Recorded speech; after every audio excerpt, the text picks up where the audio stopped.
በአርሲ ለሚገደሉ ኦርቶዶክሳውያን ወንድም እናት አባቶቼ ቪዲዮ ሰርቼ ነበረ እና ኮሜንት ላይ ምን ይላል? ውሸታም አዳባ እንደዚህ አይነት ግግር ይላል ነገር የለም። ሻሸመኔ ክርስቲያኖች አሉ።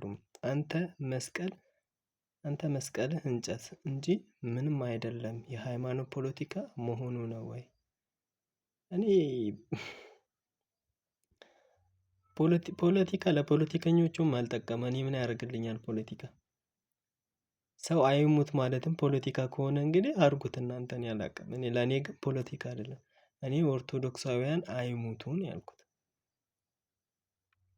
ኦርቶዶክሳውያን አይሙቱ ማለት ላንተ ፖለቲካ ከሆነ አንተ በፈለከው መንገድ ማየት ትችላለህ። መስቀል እንጨት ነው ላልከኝ ደግሞ በልተህ ማታውቀውን ምግብ ልትበላ አትችልም። አየህ፣ በልተህ ማታውቀውን ምግብ ዛሬ መብላት አትችልም። ማለት ካልተለማመድከው ያን ነገር መልመድ አለብህ። መስቀል እንጨት ነው ላልከው የማታውቀውን ነገር መናገር አትችልም።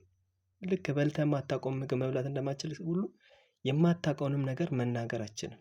አታውቀውም። መስቀል ምንም ይሁን ምን አታውቀውም። የማውቀው እኔ ነኝ። ያደረኩት እኔ ራሴ አውቃለሁ።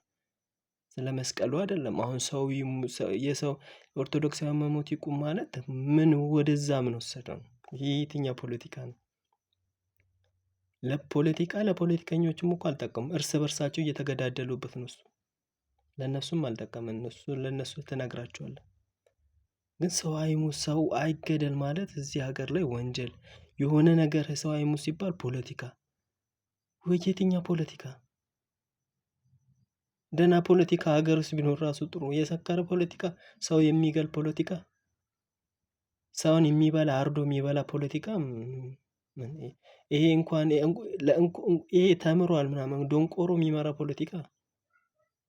እኔ እንደሱ አይደለም። እኔ ሰው አይሙት ነው ሌላ ታሪክ አላወራም።